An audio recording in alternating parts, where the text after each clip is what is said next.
everyone should be more involved in thinking, which means more theory, more history, not at the expense of doing. I think we thought that people should do both, think and do, rather than just being so focused on the doing part.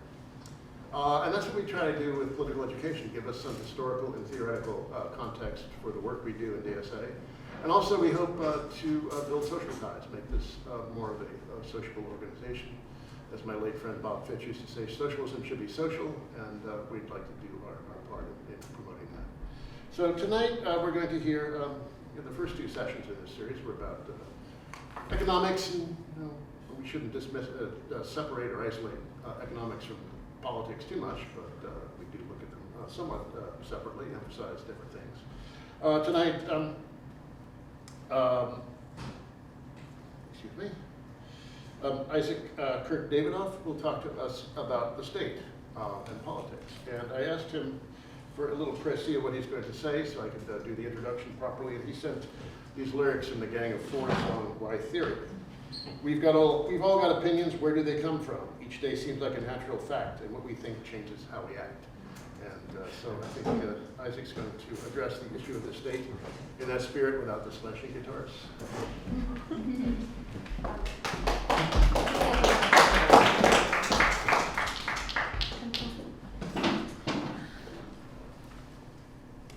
Thanks, Doug. Very nice of you. Yeah, so capitalism in the state, I think we've kind of laid a good groundwork, understanding a bit of like what class is over the past two sessions, and now we're going to talk about kind of where the rubber hits the road. So I just want to start out by asking, like, what do you think of when you think of the state? Like, what comes to mind? Government. Okay, yeah. Mail. Mail. I like that. Yeah. Tells you what to do. Tells you what to do. Yeah. Yeah. Or the president. Yeah. President. Yeah. Okay. Military? Military. Yeah. Yeah. Totally. Taxes. Okay. Laws. Yeah. Yes. Absolutely. Okay. Yeah. So there's. Centralized planning. That's good, yeah. So yeah, I think like the really traditional understanding of the state is like, White House, president. It's what we learned in school, right? That's what the state is: government, taxes, etc. When Marxists talk about the state, they also talk about kind of like ideology, right? Like what you learn about in school is kind of also about the state. What we think of as like common sense, that kind of is also about the state. State's more than just the formal structure of government, it's broader civil society, what you learn in school, all of that. So what it comes down to is that like the traditional really simple definition is it's basically, Marx said it's the executive committee of the bourgeoisie. This basically means law and its agents defend and enforce bourgeois class relations. Law is just an instrument of class domination. It's basically, it's called the instrumentalist idea of the state. Basically, the ruling bloc uses it as an instrument. You can think about how like everyone in Washington seems to come from an Ivy League, right? They kind of colonize civic society. They use it to their own devices. But it also kind of seems to be neutral. It seems to stand above class conflict and just be, the kind of calling balls and strikes, what John Roberts said in the role of the Supreme Court, like the umpire. So there's a kind of relative autonomy the state has. It isn't directly, there isn't a direct visible link between bourgeois class rule and what the state does. This is the kind of structural idea of the state. The state is an organizer. It's a kind of impersonal process. It's a process in which a particular interest becomes to be seen as a general interest. The interest of the rich becomes to be seen as the interest of the nation.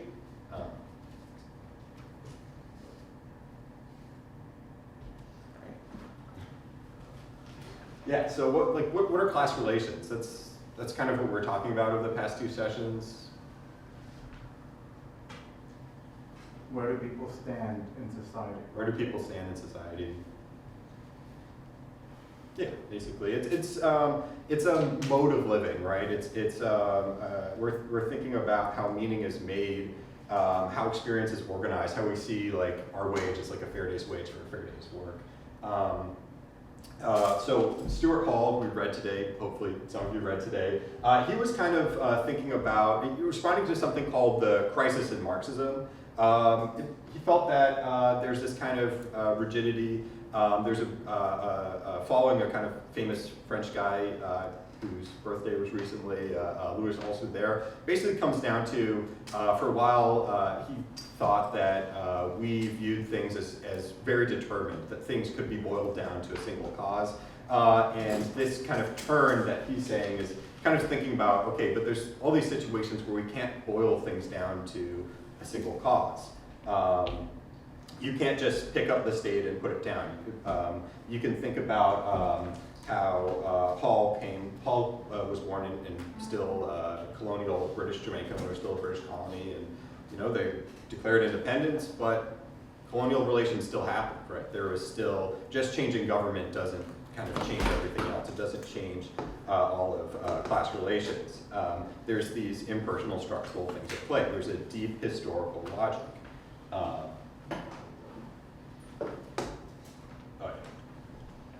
Okay, next. Yeah. There we go.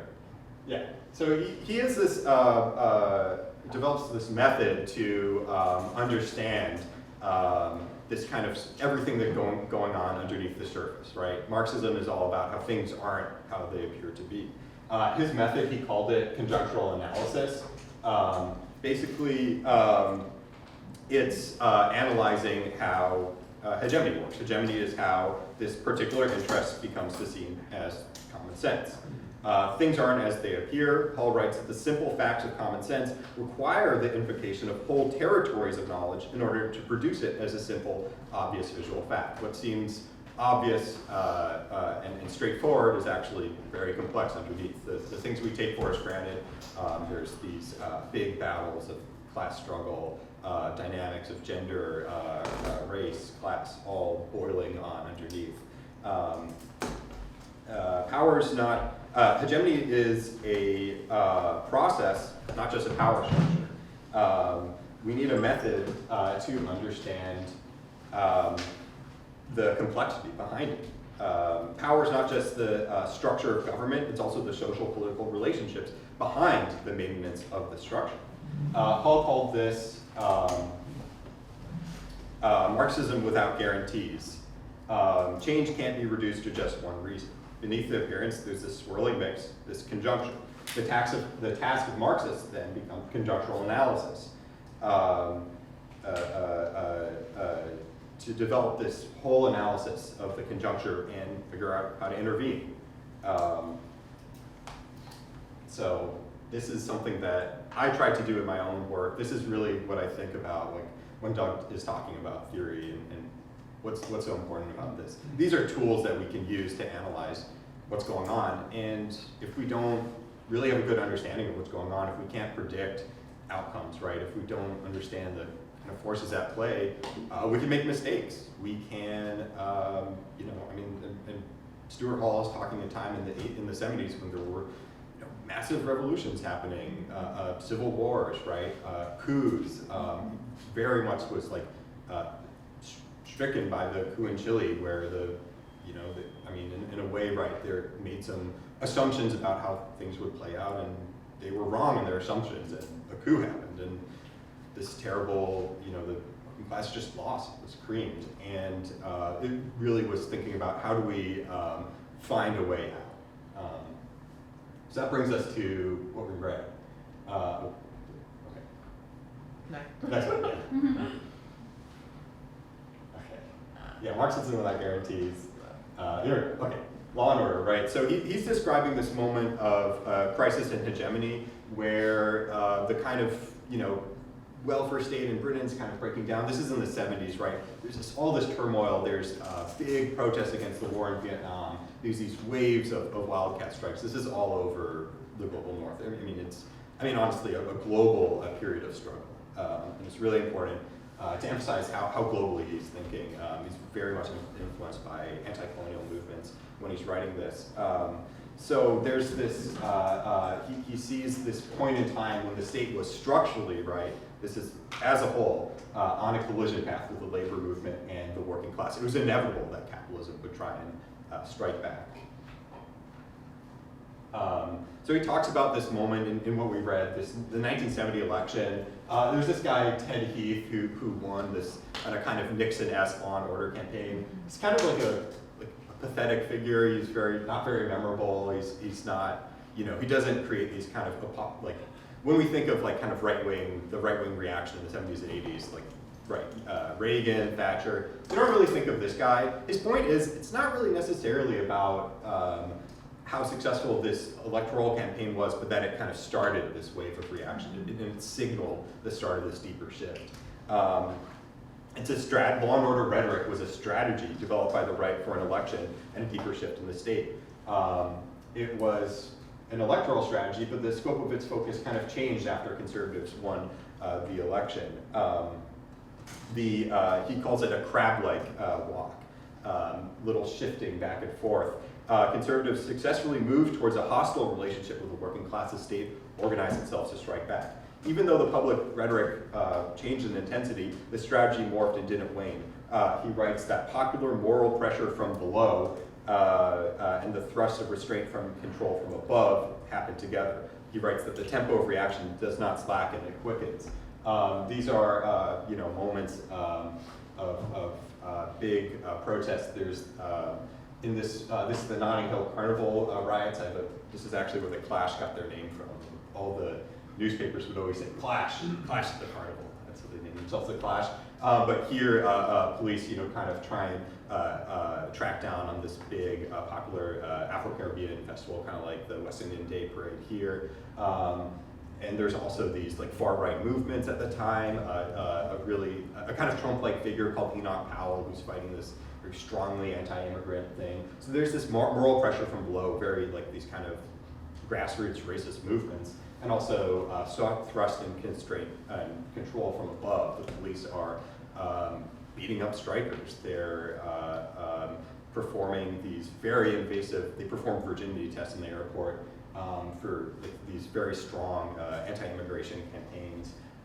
So this kind of thing that starts in 1970 is starting to quicken. And when he's writing about this specific moral panic that's happening where there's this media frenzy about mugging, where it was this it's kind of like the super predators myth of the 90s, that there's this class of like, kind of demonic youth beating up old grannies and stealing their pocketbooks, and it needs to be met with like incredibly harsh laws to stomp down. So he's thinking about how this campaign happened, and I think we're still living right through this massive law and order kind of crime panic, and it's really important to think about how these aren't just what they seem, but represent this kind of swirling mix of class struggle. So the conservatives, start with these campaigns against dirty hippies, against muggers, but it quickly becomes this campaign against the working class as a whole. This is the Grunwick strike, where these it was a really amazing story. These Indian women workers at this very I think it's like a textile factory, did this 2-year-long strike, and police just had these massive police response, and they effectively crushed the strike, and it was the kind of start of this reaction against working class militancy.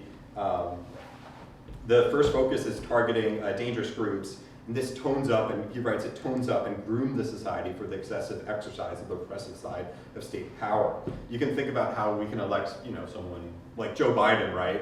And, a lot of the kind of really reactionary methods that Trump brought in are still there, right? There's still this incredibly harsh laws against immigration. He hasn't done much at all against that, right? You can go on. I can go on about Biden and how terrible he is. This rational voice suddenly becomes a more acceptable way to oppress the working class. So that he kind of ends by pointing out, next slide, that the right doesn't win because the right doesn't necessarily dupe people. It doesn't make things up. It addresses real problems and real experiences, real contradictions, lived experience, right? But it's able to represent them within a logic of discourse which pulls them systematically into line with policies and class strategies of the right. Appearances are false, not because they don't exist, but because they invite us to mistake surface effects for real relations. You can think about, again, in immigration, right? Every time they mention immigration, they never mention empire. They never mention the legacy of the dirty wars in the 80s, the neo-colonial relations that still happen, right? We think of there's a great line from a theorist from Britain. He says, "We are here because you were there," and that never comes up. So that leads us, right, to think about this is how the state responds to crisis, reasserts control in these times. It defends hegemony. And we need to think about that this way that they guard their power is by convincing people that certain actors are threats to your social relations, your way of life, right? It convinces people that the capitalist way of life is my way of life. This is the American way of life. It's my way of life. By rallying around this unifying idea of who the nation is, defining, friend and enemy, defining who the nation is, who the enemy is, people can feel a comfort that their way of life is being defended by the state. We can, right, that leads us to what do we do? Think about how people gets defined. It's this floating signifier. Stuart Hall has another essay, or you can watch it on YouTube. It's a great speech where it calls race the ultimate floating signifier. He writes, it's not a crisis of race. Race periodizes and punctuates the crisis. Race is a prism through which the crisis is perceived. It's being used to recompose class relations into ideologies of the nation, of the people, into basic common sense. These appeals to the nation, to the British people, to the national interest, they don't end. They multiply, but the more they're affirmed, the less they refer to anything like an existing consensus of views which holds all ends of society together under one dominant ruling set of purposes. The more they appeal as ritual gestures, invocations, which meaning as purpose is not to refer but to invoke, to create this kind of new consensus, this new ruling bloc. So the right is unifying people to guard state power. So the question I kind of want to leave us with is think about how do we unify our struggles against the capitalist state? How does the left respond to these shifts in hegemony like we're going on now and intervene in them, right? What was happening in 2020, this massive crisis, and the left in many ways, there was an attempt at an intervention, and it had some success, it had some failure. We need to figure out what we did right, what we did wrong, how we learn from it. This is, I think, the tool of theory. There's this great speech, it's a really kind of famous speech I want to leave you with in Theory is Power, Social Relations Can Change, so we can change that. And there's this great speech this was in SDS, maybe Lee remembers it. It was called Name the System. It was in the first really big march against the Vietnam War. If you think about this was 1965, there's 25,000 people. Still, before it gets really bad, or it's even thought of as a bad war, it's still kind of being defended. LBJ is still in the White House. In front of the Washington Monument, this guy Paul Potter from SDS, he gives a speech which I think is really sums up how to take theory and make it political. He says, most of us grew up thinking that the United States was a strong and humble nation. The Cold War with all of its neat categories and black and white descriptions did much to assure us that what we had been taught to believe was true. But the incredible war in Vietnam has provided the razor, the cutting edge, the terrifying sharp cutting edge that has finally severed the last vestige of illusion that morality and democracy are the guiding principles of American foreign policy.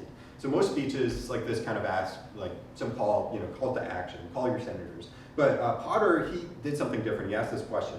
He says, how do you stop a war if the war has its roots deep in the institutions of American society? How do you stop it? Do you march to Washington? Is that enough? Who will hear us? How can you make the decision makers hear us, insulated as they are, if they cannot hear the screams of a little girl burnt by napalm? It wasn't just a war, it's a system, it's a structure, it's a state, right? So he asked, what kind of system is it that allows good men to make those kinds of decisions? What kind of system is it that justifies the United States or any other country seizing the destinies of the Vietnamese people and using them callously for its own purpose? We can think about all the wars we're still in today and ask the same questions.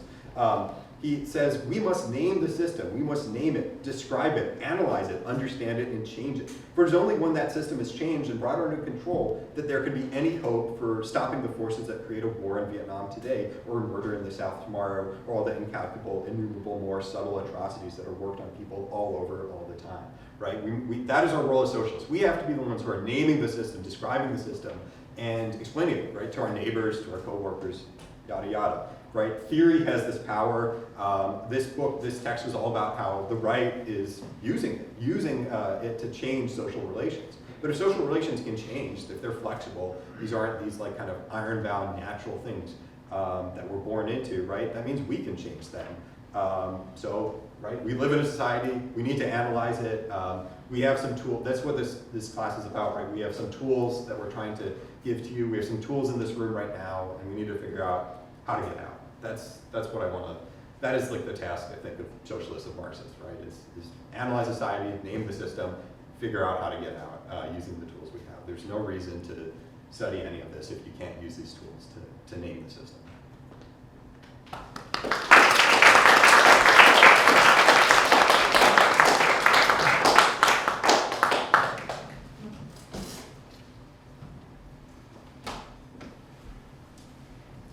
So now we have a worksheet. Do we print that out? No. I think there are worksheet. Okay. I'm using it up. Okay, that's fine. No, this is Oh. not working. We didn't Yeah, just put it on. Okay. Okay. 1 second.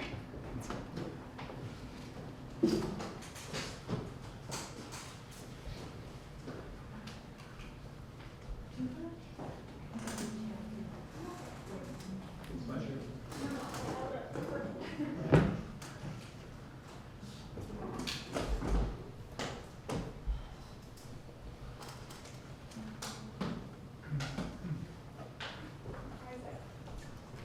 I have a question. Okay. Or maybe you can pick up a discussion. So if we're trying to like disrupt the hegemony of the state, or like that the state creates, and the state's interests are allied with accruing capital, that is like a single interest, and the interests of the left are multiple. So how do we ever get on the same level as like the hegemony of capital when the interests of the left are so diverse? Can you repeat the question for Zoom? Yes. So the question is, the interest of capital seems really clear. The interest of the left doesn't. It seems very diverse, competing interests. How do we manage to defeat that? How do we ever? That's a great question. So I think there's a lot of debate basically over how clear is the interest of capitalists. The kind of instrumentalist idea is, it's pretty clear. There's a ruling class.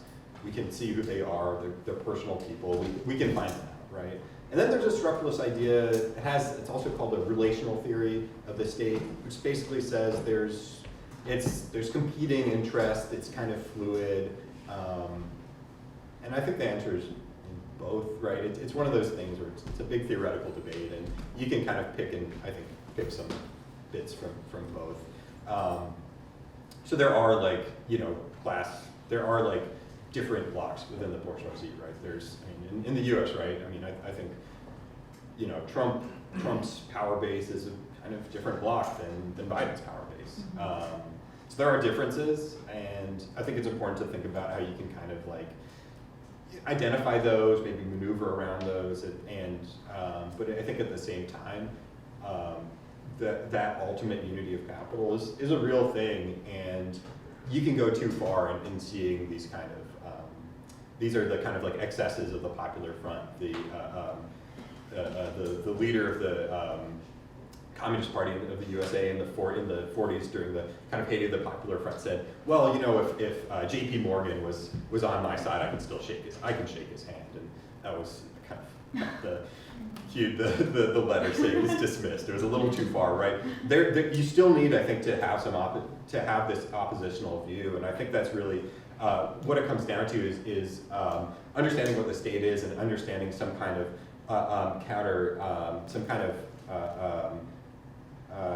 oppositional stance that you can, that's like the need for a party, right, is to hold that oppositional stance and be this kind of like grand articulator of figuring out these different struggles and figuring out to kind of unite them in some kind of, not necessarily like one common demand, but maybe like a common program, a common, not like these are the 5 things we need, 5 bills we need to pass in Congress tomorrow, but a basic story of like how we got here, where we are now, where we're going, and a kind of strategy for how to get there. I think unifying around some kind of programmatic strategy is how you do it, but that's my personal view, and that is the question that like everyone in the left struggles with, and has a million different opinions.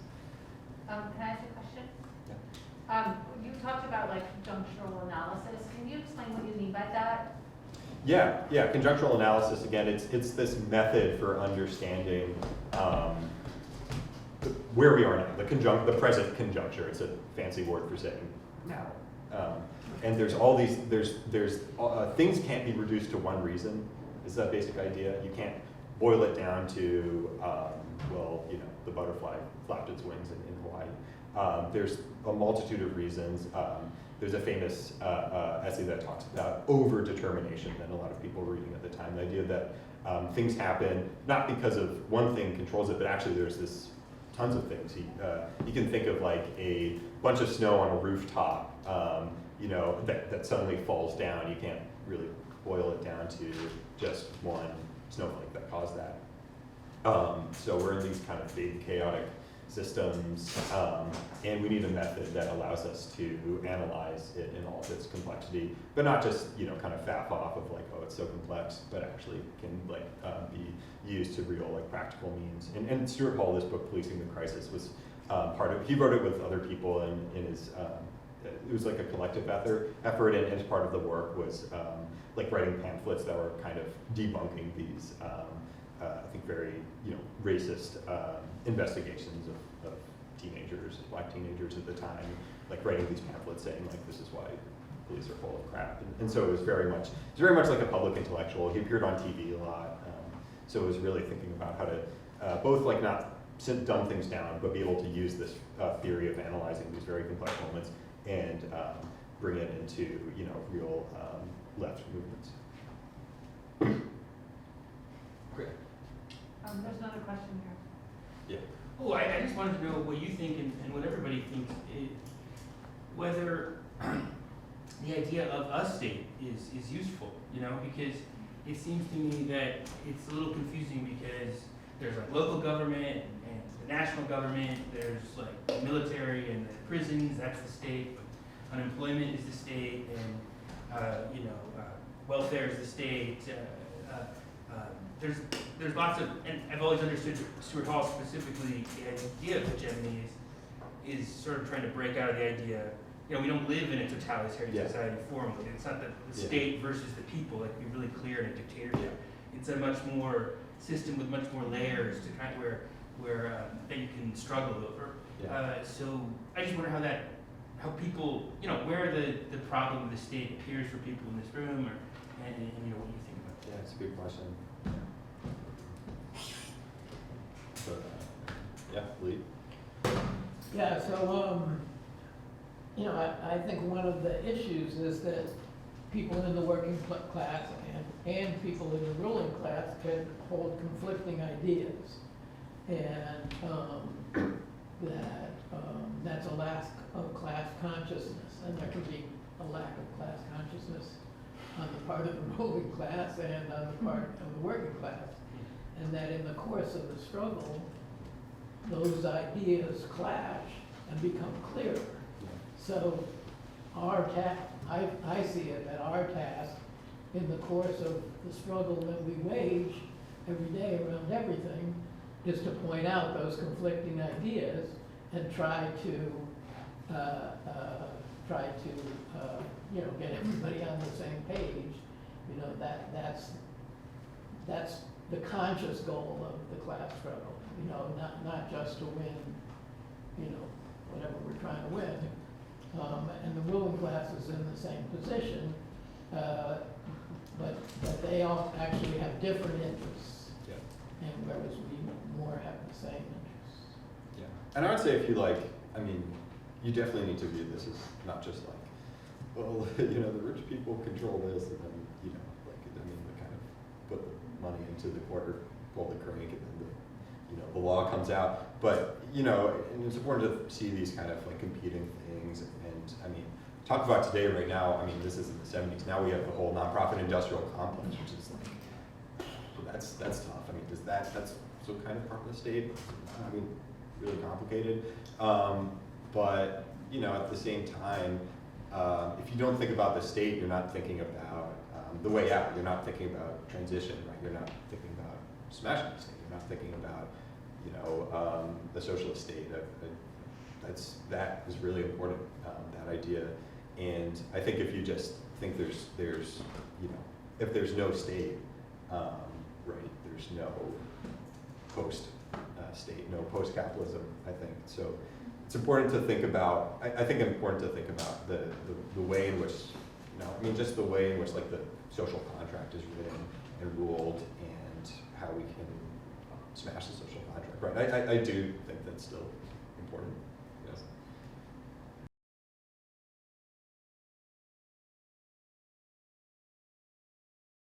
Does anyone have any general questions about anything we learned? I already. Yes. We were, so at Q4, I think we were kind of stumped at the very end of the question. How do we counter law and order strategies by demonizing groups that are viewed as threats to state power? We were like kind of stumped on that because we were like, I don't know. We were a little pessimistic. And it'd be but- great to hear what other people Yeah. who are less pessimistic thought. Does anybody have any answers they want to share to that? Any like interesting revelations for this answer? I think I'm gonna do. Yes. Yeah, it's hard, and I just have one example. I was visiting South Africa about 15 years ago, and there had been violence, physical violence against the immigrants, and it was a big deal, and their economy isn't great, so you know it was easy to say, oh, they're taking our jobs, and then while we were there, churches had signs saying, you know, the immigrants, you know, are people too. And a cafe we went to had a little pop-up museum exhibit about the immigrants and how they helped the anti-apartheid struggle in Zimbabwe, and so we should treat the Zimbabweans the way they treated us, et cetera, et cetera. And it was like, how did all this happen? And it was the ANC. They were the party in power, and they just sat down and they decided, oh, we got to stop this. And then they sent the word out, and people did it. And so I think it takes a certain amount of coordination and using sort of various organizations that we can have some influence over, and using culture even to do it.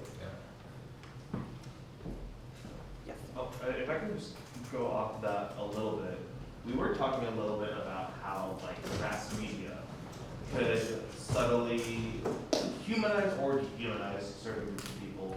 So I was talking a little bit earlier about like if a news station is covering Afghanistan, the only thing that the camera shows are the war-torn areas, which kind of reaffirms the status quo of, well, they're suffering and that sucks, but the status quo is that they are suffering, and that kind of brings us a sense of, well, things are still normal, right? If we only see Afghans with the lens of suffering, then we don't see any relation to them in the lens outside of suffering, and so we actually implicitly dehumanize them. Yeah, totally. There's a request to repeat these things Yeah. for the Zoom people. Yes, yeah. So Kashan brought up kind of how media, you know, kind of by how media portrayals of Afghanistan really dehumanizes Afghans. Hi, Jorge, in front of him. Something that Doug and I were talking about was, in terms of this crisis of hegemony, basically right now in America, there is no America as a singular thing that people believe in. Liberals and the mainstream media believe in one kind of conception, Whereas the right believe a different kind of perception and stand for something different, whereas the left, we believe in something different. That is the crisis of hegemony. So if we're interested, and so the conjuncture, like the president right now, if it's not, most people in the United States do not like what's now. Most people do not like it. So if the present is bad, then thus you either look to the past or the future. So then the looking to the past is what the right and Trump and people like that are looking towards, the idea of make America great again, looking towards the path to a solution. So then for us on the left, and as a counter-hegemonic thing, it's like, well, if the present is not right and the past was a mistake or bad generally, then what we must stand for is the future, a new society. But most people don't believe in the future because that is, a lot of people have lost hope. So part of our work is to make people believe concretely what is this future, and to make people believe and be radical in believing, yes, a new, different world is possible. Yeah. The phrases are. Yeah, absolutely. Red sweatshirt. Oh, Hang on, I got it, hang on. Yeah, I was just gonna Yeah. go back. we've got someone on Zoom, sorry. Yeah, Peter? Peter, go ahead. Okay, is this working? Yeah. Yeah, basically, if this is a little tangential to the main meat of the Stuart Hall event, then you can skip it. But was one thing that came up kind of quickly on the slides that I'm unconvinced about is that we need to think about the state as the totality of our relationships and ideas that uphold hegemony. If you were saying we need to think about the system of rule in those terms, I strongly agree. But if you start including defining the state, as I've read a couple articles that were highly abstract and not elsewhere, not sure I was following, but if you start including it, include every other institution of society that helps reproduce the existing system, from the media to the family to, I don't know, soccer supporters clubs or something, it starts to feel, to my mind, like the state is getting defined as everything and ends up being nothing in particular. And it's for me to understand what's happening with the state in our time, in like post-Trump in particular, what's happening with it. And I don't know, it's like, it feels to me like it gets too broad to be useful as an analytical tool for understanding the state and how it interacts with the rest of society. Yeah, that's a good point. Yeah, absolutely. Yes. Okay. We have, so red sweatshirt first, and then we have him. Okay. And make sure you present. Okay, so this is kind of off topic. So just back to number 4, I thought one solution would be people need to be more integrated with people in their community because those people are different than them, and that's how one can humanize the different classes or groups of people rather than kind of just like hang out online with the liberals. I'm a big proponent of like forced integration in many ways. Yeah. Things like that. Just so like being present in our community, I would say organizing in physical places, not just being a kind of online activist. Do we have anyone on Zoom? Nope. Okay. Hi. Well, I agree with what's been said, and especially with that last point. But I also think that in terms of humanizing groups that are demonized and all of that, there's an old kind of left saying, I don't know exactly where it comes from, but an injury to one is an injury to all. That an attack on some demonized other group of people is an attack on, we should view that as an attack on all of us. And that's how you build solidarity and relationships, and how you win people over, but also build a movement, it seems to me. Yes, so injury to one is an injury to all. I would just add, I think on this question is really important. An actress around the time of Stuart Hall said something saying we can't view people as victims, we have to view people as protagonists. That's like the basic, liberals view people really in the lens of victims. We really, in these movements, need to view people as protagonists. That's really important. Like, it's kind of along the lines of what Kishaf was saying. Like, and I think it's really important. I do a lot of housing activism, and sorry, I'm losing my voice. It's been the moments, you know, there's this big war on the homeless going on that Eric Adams is doing. It's been really important, really powerful to organize with homeless folks and kind of organize and allow them to organize themselves, not just like kind of we're here to, you know, the kind of like charity model, but really been in actions where they're kind of leading it, where they're an active participant in the organizing. And I think it's just, I think in these, when we're trying to beat back against these kind of, you know, moral crises, it's important to be always organizing with people that we're treating as protagonists and not just like the kind of charity we're but actually seeing them as protagonists and active participants in the struggle that we're like, you know, we're not debating, we're talking to, we're debating, etc. Okay, Lee? So when we talk about the state, we have to talk about two aspects. One is organizations of armed men and their power. And then we have to talk about that hegemony. And I think the idea of the present period is that the hegemony has gone down a little bit.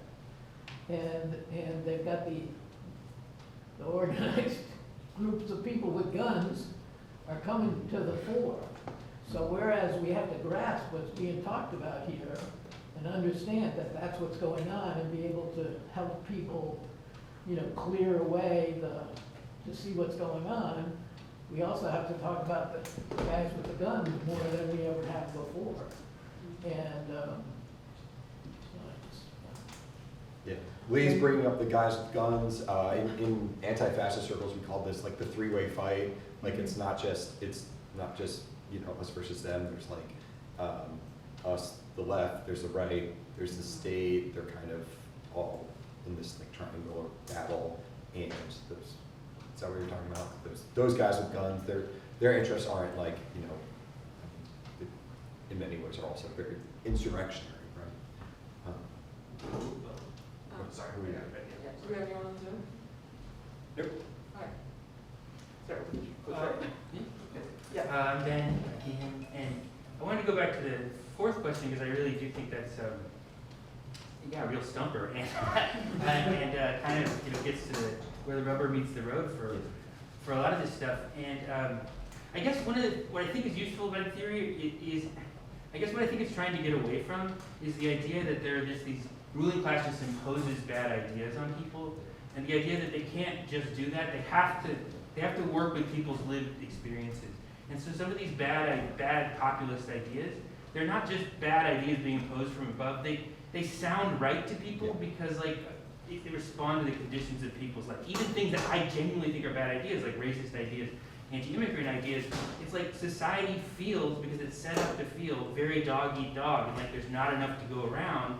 And so in that situation, you can easily talk to people and say like, look, at this other person over here. It's like, you know, women entering the workplaces have driven your wages down, fellas, and so misogynist ideas have a certain kind of persuasive force.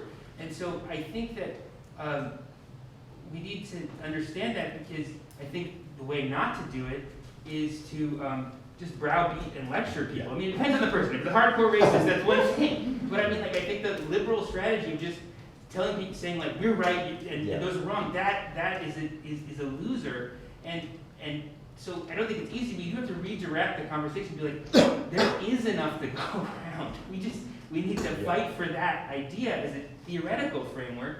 And then the injury to one to injury to all idea is really important, because, you know, in talking scapegoating and demonizing groups, you know, the majority of people on welfare are white folks. But when they cut and attack welfare, it's the image of the black welfare queen that they go after. So they use racism to attack everybody. And so I feel like you that's the importance of having a theory, is like being able to like argue that concrete in people's lives, how an injury to one is an injury to all, and I don't think it's easy, but to break out, to be clear that there is enough to go around. That's the entire socialist wager. That we have to fight for that framework. Sorry, did you have your hand up in the back?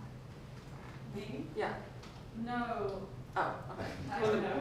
Okay, just wanted to make sure, yeah. Yeah. Okay. I was going off what you were saying about welfare and how, they use the image of, a lack of welfare, the quote-unquote welfare queen, right? Oh, yeah. And I'm thinking a lot about the idea of the image in regards to that, right? So, in the 1930s and the Great Depression, you had, to be honest, a pretty problematic book, but still important book, How the Other Half Lives, which documented the, very, very impoverished part of New York City that, people are like, oh my God, this is what's going on during the Great Depression. And these are only a few images, and because images were not quite as present during those times, a few well-chosen images actually had a really big effect. But over time, as we were exposed to more and more images, we become desensitized to the power of the single image. So now I'm thinking, well, how do we fight against the desensitization of the image, right? It's not enough nowadays to show an image of someone in Vietnam being burned by napalm. Back then, that caused outrage. Today, we would say, oh, it's another horribly violent thing that we've seen. So, is there an alternative to fight against the desensitization of the image?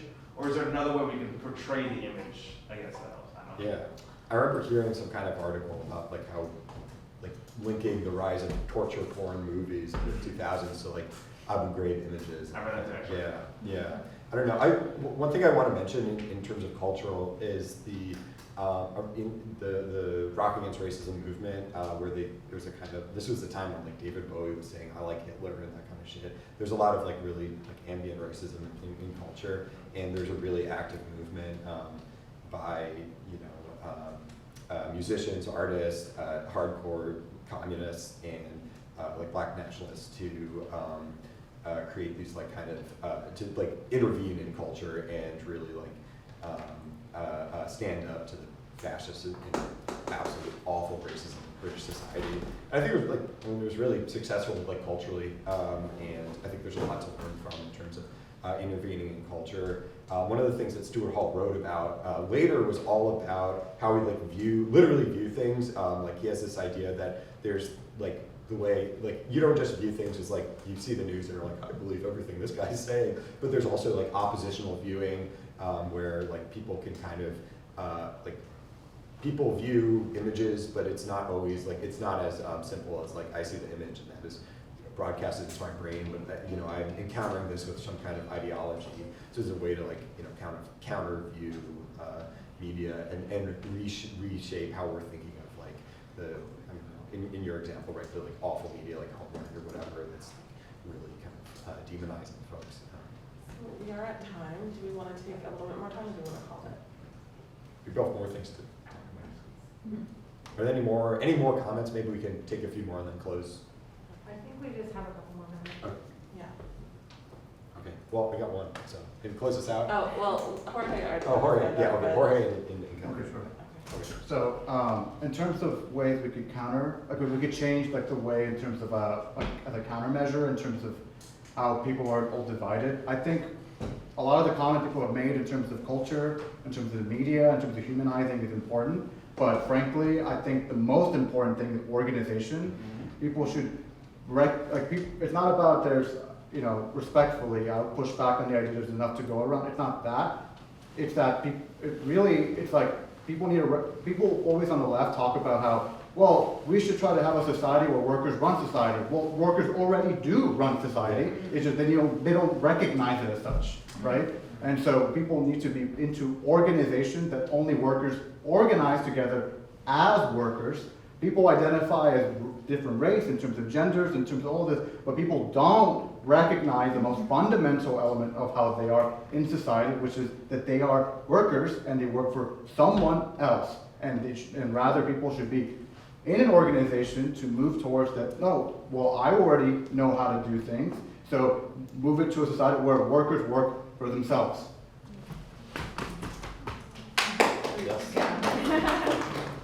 Yeah, I was really just going to say something along the lines of that. Like, the media, I think capitalists do such a great job of taking people's lived experience and saying it's because of immigration or like people of color or like women working or whatever, when it's capitalism, and the only way to combat those views is to offer the like actual reason and show people that it's no.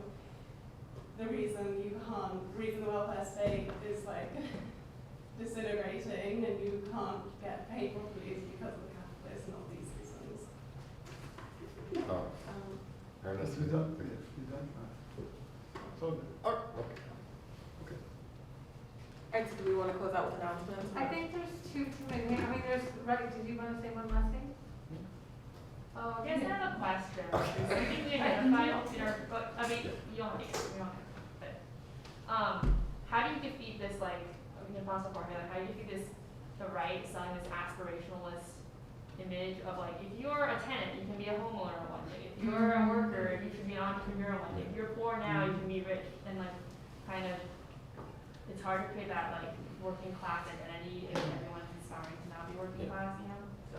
I think, I'll real quickly recognize it, and then just on the tenant stuff, form a tenant union in your building, form a neighborhood tenant union. And I think that's one of the, in our tenant union in Flatbush, that's one of the things we're really combating is that kind of, and trying to form like this, we're the tenants, we're the renters, you can't, landlords can't fuck with us, and that kind of real identity as an empowered tenant. And so I think that Corey said, organize is important, but think about these things while we're Also, a organizing. quick thing on Wait, this. no, Wait, no. come on, you gotta go. I just want to say one quick. Yeah. Student Hall talks about how the right captures common sense, and we were speaking before, and I think the left has to address this. A good friend of mine is from Harlem. He grew up in Harlem. He drives a bus. He kind of married up, like so to speak, because he got from Harvard. He bought a beautiful place on 111 and 7th Avenue. He spoke to me a few weeks ago. We had a discussion. He's like, look, there's like crackhead alley. It's like 88. And we tell him, look, it's not as bad as the 80s. He's not a conservative. But he's like, look, I don't care about that. I just don't want all these folks on crack in front of my kids. I don't know, and I think that that's what Stuart was talking about in some sense, and you alluded to as well, that the right is addressing real problems. Yeah. And so how does the left, I was asking questions, I don't know how to tell him, hey, look, come with us, it's gonna get better. Because right now, he doesn't want it to be in front of his two kids, which is completely understandable. Yeah. So, what does the left do? And this is not this is more like rhetorical, but the left also, to your point, has to, I don't know how to do that. Yeah, but that's something that's real. And that's something that's why the right is kicking off. It's real. Ass. Yes, it's real. Yeah. Do you want to close out or we want to keep? Well, we can carry on the conversation. We can.